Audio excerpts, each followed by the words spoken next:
Picture this: roads are jammed, fuel is gone, and vehicles stop running. Your only lifeline? Your own 2 feet. Imagine the day when the world as we know it changes dramatically, almost in the blink of an eye. The typical hustle and bustle of everyday life grinds to a halt. It's a scenario we don't like to think about, but one we must prepare for. In the event of a major disaster, whether it's an electromagnetic pulse attack, severe fuel shortages, or natural disasters that block roads and render vehicles useless, we could find ourselves in a position where our vehicles, our primary mode of transportation, are no longer an option. In such a scenario, your survival instincts kick in. You consider making a run for it, escaping the chaos, and heading for safety. But wait, there's a catch. Your trusty car, SUV, or truck is no longer an asset. It's a hunk of metal, rendered useless by circumstances beyond your control. This paints a grim picture, but it's a stark reality that could befall any one of us. It's a situation that demands we rethink our reliance on vehicles and consider a more primal form of transport.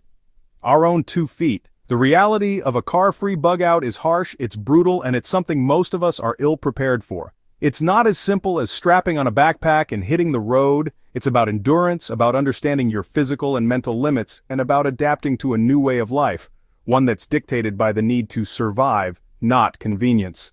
But don't despair. Although the prospect of bugging out without a vehicle is daunting, it's not impossible. With the right preparation, knowledge, and mindset, you can turn a seemingly insurmountable challenge into a survivable journey. So stay with us, because later, I'll reveal one overlooked way to escape that almost no prepper talks about. A method that could be the difference between staying stuck in a crisis zone and reaching a place of safety. Remember, survival isn't about strength, it's about strategy. Let's explore this together. Most preppers overestimate how far they can walk with a loaded pack. That's our starting point in this discussion of the harsh reality of car-free bug-outs. It's easy to imagine ourselves as unstoppable, striding across the landscape with a backpack full of survival gear, but the reality is often far from this heroic image. Let's start with walking ranges. It's important to have a realistic understanding of how far you can travel on foot. The average person can walk about 3 to 4 miles per hour on flat terrain, but add in a hefty bug-out bag and some rough terrain, and you're looking at a significant drop in speed and distance. A more realistic estimate might be 10 to 12 miles a day, and that's if you're in good shape and conditions are favorable. But it's not just about distance, you also need to consider your energy limits. Walking for hours, especially with a heavy load, can be incredibly exhausting. Your body will be burning calories at a high rate, and if you're not replenishing those calories, you'll start to feel the effects of fatigue and hunger. This can slow you down, make you more prone to injuries, and decrease your overall chances of survival. So, why does this matter? Well, it's all about planning. If you overestimate your walking range, you might find yourself stranded far from your intended destination, exhausted and vulnerable.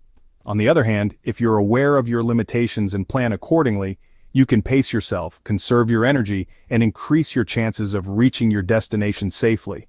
However, it's important to remember that speed is not the ultimate goal here. This is a survival situation, not a race. You're not trying to set a new speed record, you're trying to get from point A to point B alive and well. So take your time, rest when you need to, and keep your energy levels up. Surviving on foot is about endurance, not speed. It's about understanding your limits and working within them rather than pushing yourself to the brink of exhaustion. It's a tough reality to face, but with the right mindset and preparation, it's a reality you can survive. On foot, every ounce counts. When you're packing your survival gear, it's important to remember that you'll be carrying this weight on your back mile after mile. You don't want to overload yourself and risk fatigue or injury, so let's talk about how to strategize your gear to be as lightweight as possible without compromising on your survival needs. Start with the essentials: water, fire, shelter, food, medical supplies, and defense. These are non-negotiables, the core elements of survival. But even within these categories, there's room for strategic thinking. For water filtration, consider lightweight options like life straws or purification tablets. They're small, light, and can make virtually any water source safe to drink. When it comes to fire, ditch the traditional fire starter kit. Opt for a compact fire striker instead. It's lighter, reliable, and can generate sparks even in wet conditions. Shelter can be as simple as a lightweight tarp or a bivy sack. Both are light, compact, and can protect you from the elements. Food should be high in calories and easy to prepare. Think energy bars, dehydrated meals, or even MREs. They're light, compact, and can offer a substantial amount of energy. For medical supplies, focus on the basics. A small first aid kit with bandages, antiseptic wipes, and basic medication should suffice. And finally, defense. A lightweight, multi-purpose tool like a tactical knife can serve many purposes beyond defense. It can help in food preparation, fire building, and even first aid. To trim weight further, consider the dual-use strategy. This means opting for gear that serves more than one purpose. For instance, a bandana can be used for sun protection as a makeshift bandage, or even for water filtration. Another tip is to consider the weight-to-utility ratio of each item. If it's heavy but not very useful, leave it behind. But if it's light and serves multiple purposes, it's a keeper. Remember, necessity not luxury is the rule of the game. Every item you pack should be essential for your survival. The lighter your pack, the further you can travel, and the better your chances of survival. Stay smart, stay light, and keep moving. Walking isn't the only option. That's right, folks, when the chips are down and the roads are choked, there's a whole world of alternative mobility options that can help you bug out more efficiently and potentially more safely than on foot. Let's start with bicycles. They're quiet, relatively lightweight, and require no fuel other than human energy. A bicycle can carry you and your gear over long distances at a much faster pace than walking, and they're versatile enough to handle both roads and rougher trails. However, they do have their limitations. Bicycles are not ideal for extremely rough terrain, and they require maintenance. Flat tires or a broken chain could leave you stranded if you're not prepared to fix them. Next up, hand-pulled carts. These can be a great option for hauling larger loads over relatively flat and smooth terrain. You can pack more gear in a cart than you could carry on your back, and pulling is generally less taxing than carrying. But, like bicycles, carts aren't suited to all terrains. They can be difficult to manage on steep hills or through thick undergrowth. Sleds can be a great option if you're dealing with snow or ice. They're low maintenance and they can carry a lot of weight. But of course, they're only practical in the right conditions. Improvised wagons or wheelbarrows can also come in handy. Anything with wheels that can carry a load will make your journey easier. But remember, the larger and heavier your load, the more energy you'll need to move it. These are just a few examples of alternative mobility options. They all have their pros and cons, and the best choice will depend on a variety of factors, including the terrain you'll be crossing, the load you'll be carrying, and your physical condition. So, when you're planning your bug-out strategy, don't limit yourself to thinking about what you can carry on your back. Consider all the options, and choose the one that'll give you the best chance of reaching your destination safely and efficiently. Sometimes, the best solutions are the ones we overlook. Highways are death traps. This statement rings especially true when you're trying to bug out on foot. Highways are like a beacon, attracting everyone looking for an escape route and potentially drawing unwanted attention.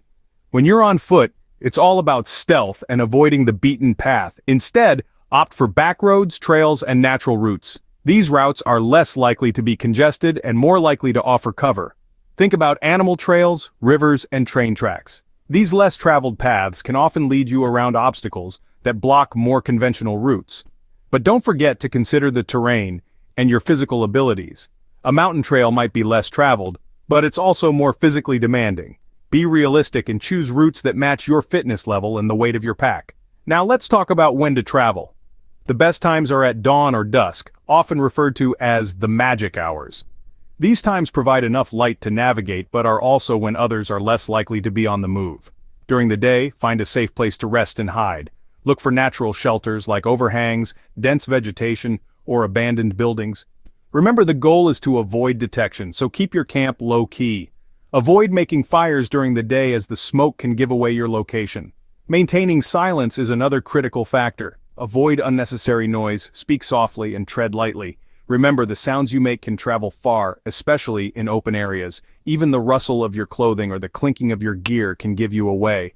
Finally, always have a backup route. Situations can change rapidly, and you might need to alter your course. Familiarize yourself with your surroundings and keep an eye out for potential escape routes. Stealth and clever route planning can be your best allies.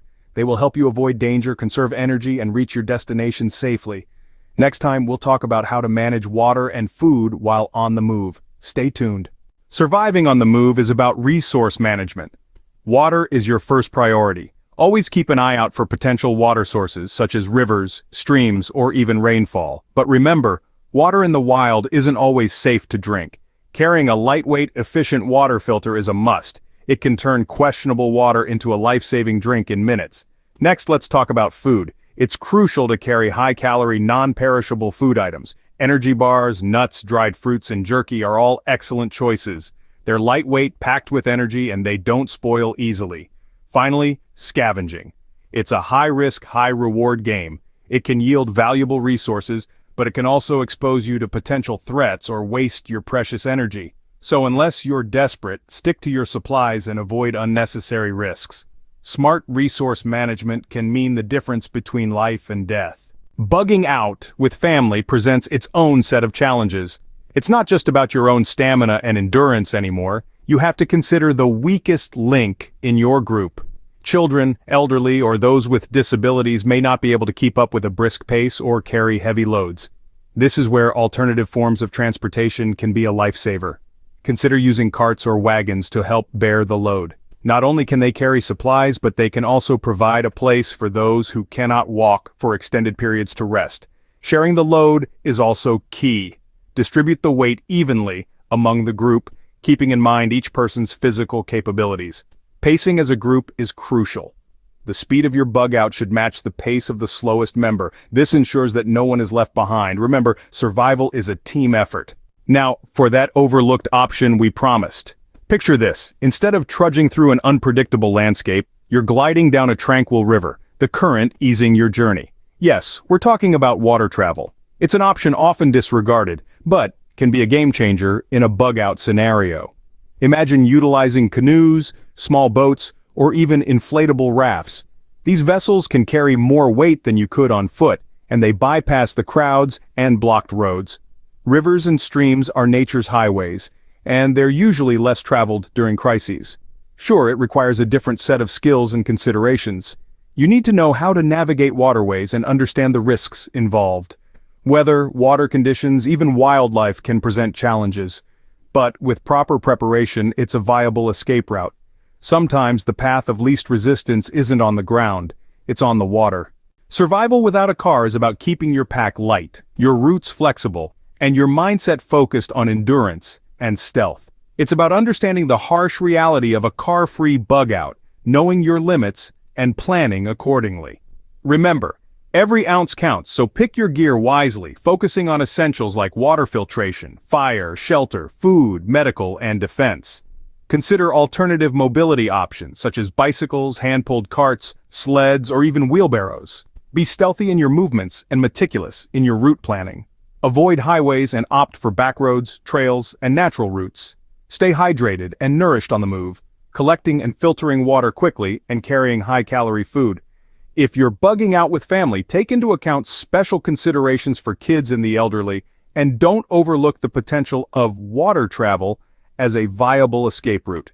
Stay prepared, stay safe, and don't forget to subscribe and check out the next video on screen now.